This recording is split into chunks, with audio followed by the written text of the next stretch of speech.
आकाशवाणी मध्य प्रदेश से प्रस्तुत हैं प्रादेशिक समाचार।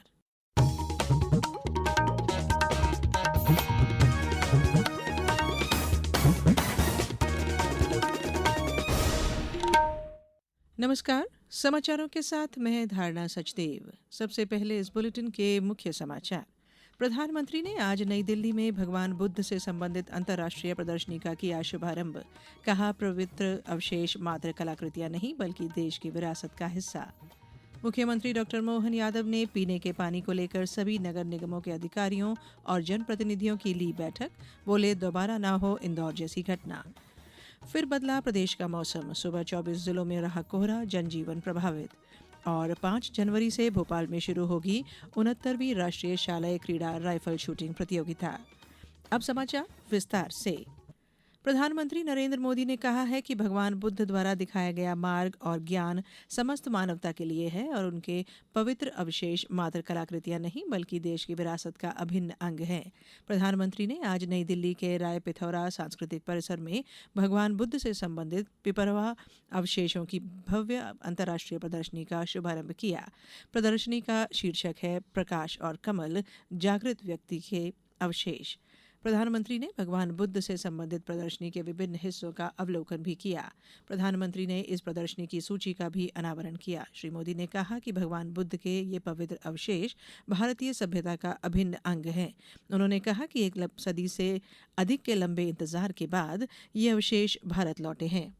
भगवान बुद्ध के पवित्र रेलिक्स को अपने बीच पाकर हम सभी धन्य हैं। इनका भारत से बाहर जाना और लौटकर फिर भारत आना, ये दोनों ही पड़ाव अपने आप में बहुत बड़ा सबक है। सबक ये है कि गुलामी सिर्फ राजनीतिक और आर्थिक नहीं होती, गुलामी हमारी विरासत को भी तबाह कर देती है। श्री मोदी ने कहा है कि अब भारतीय भगवान बुद्ध के पवित्र अवशेषों के दर्शन कर पाएंगे। उन्होंने कहा कि ये प्रदर्शनी भगवान बुद्ध के महान विचारों को लोकप्रिय बनाने के अनुरूप है। साथ ही ये युवाओं और संस्कृति के बीच संबंधों को मजबूत बनाएगी। मुख्यमंत्री डॉक्टर मोहन यादव ने प्रदेश के सभी 16 नगर निगमों में पेयजल प्रदाय व्यवस्था को लेकर वर्चुअल माध्यम से स्थानीय जनप्रतिनिधियों और अधिकारियों की बैठक में विशेष निर्देश दिए। मुख्यमंत्री ने कहा कि नागरिकों को साफ पेयजल उपलब्ध कराएं, टंकियों की साफ सफाई हो। उन्होंने कहा कि जल प्रदाय के लिए SOP भी जारी की जा रही है, इसका पालन सुनिश्चित करें। मुख्यमंत्री ने कहा कि 20 वर्ष पुरानी पाइपलाइन का चिन्हांकन किया जाए। जल प्रदाय से संबंधित शिकायत को इमरजेंसी श्रेणी में रखकर 48 घंटे में ही हल किया जाए। उन्होंने निर्देश दिए कि कलेक्टर जिला स्तर पर निगरानी कमेटी के माध्यम से पूरी व्यवस्था देखें। मुख्यमंत्री ने साफ कहा कि इंदौर जैसी घटना की पुनरावृत्ति न हो। राज्य सरकार ने इंदौर में दूषित पेयजल की घटना के संबंध में सख्त प्रशासनिक कार्रवाई की है। मुख्यमंत्री डॉक्टर मोहन यादव ने स्पष्ट कर दिया है कि नागरिकों के स्वास्थ्य से लेकर कोई समझौता नहीं किया जाएगा। जिला कलेक्टर शिवम वर्मा ने निगम और जिला प्रशासन के अधिकारियों के साथ प्रभावित भागीरथपुरा का मुआयना किया। उन्होंने घर घर जाकर टैंकरों के जरिए उपलब्ध कराए जा रहे पानी पीने की अपील की। इस बीच भारतीय प्रशासनिक सेवा के अधिकारी क्षितिज सिंघल को इंदौर नगर निगम का नया आयुक्त नियुक्त किया गया है। राज्य शासन ने शुक्रवार को नगर निगम कमिश्नर दिलीप यादव को भी हटा दिया था। रेल मंत्री अश्विनी वैष्णव ने आज देश की पहली वंदे भारत स्लीपर रेलगाड़ी का निरीक्षण किया।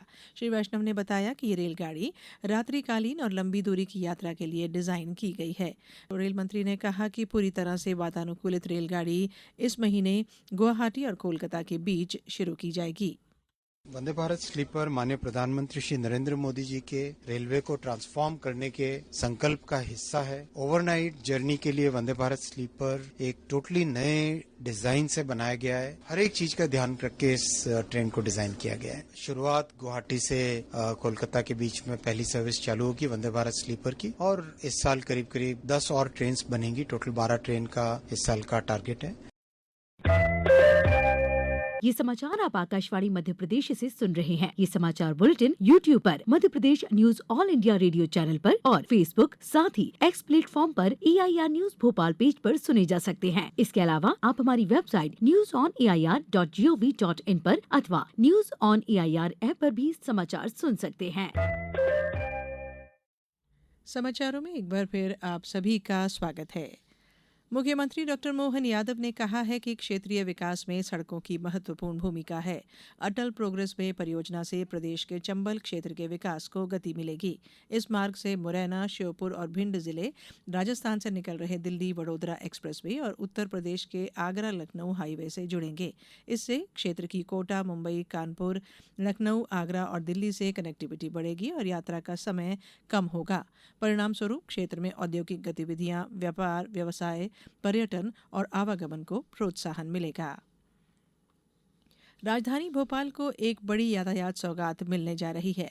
मंत्री विश्वास सारंग ने आज निशातपुरा रेलवे ओवरब्रिज का निरीक्षण किया। ये आरओबी देश का पहला ऐसा ओवरब्रिज होगा जो 7 रेलवे ट्रैक के ऊपर से गुजरेगा। निशातपुरा क्षेत्र में निर्माणाधीन ये महत्वाकांक्षी रेलवे ओवरब्रिज नवंबर माह तक पूर्ण होने की संभावना है।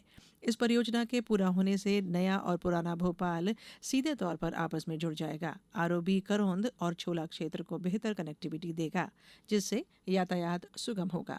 ये ओवरब्रिज भोपाल रेलवे स्टेशन के प्लेटफॉर्म नंबर 1 से लेकर छोला खेड़ापति हनुमान मंदिर तक बनाया जा रहा है। इसके निर्माण से लगभग 9 लाख नागरिकों को सीधा लाभ मिलेगा। अब खबर मौसम की। प्रदेश में ठंड का प्रकोप लगातार बढ़ता जा रहा है। तापमान में गिरावट के चलते आमजन ठिठुरन महसूस कर रहे हैं और शाम ढलते ही सड़कों पर सन्नाटा पसरा जा रहा है।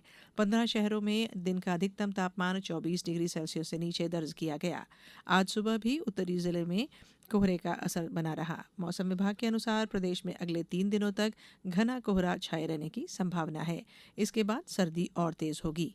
आज सुबह से भोपाल, इंदौर, नर्मदापुरम, ग्वालियर, रतलाम, उज्जैन, जबलपुर, रीवा, सीधी, धार, गुना, रायसेन, राजगढ़, शाजापुर, सीहोर, देवास, दमोह, मंडला, सागर, सतना, श्योपुर, बालाघाट, छिंदवाड़ा, खजुराहो समेत कई जिलों में कोहरा छाया रहा। शिवपुरी से हमारे संवाददाता ने बताया है कि जिले में पड़ रही कड़ाके की ठंड के बीच शीतलहर में पाला से बचाव के लिए कृषि विभाग ने आवश्यक सलाहें दी हैं।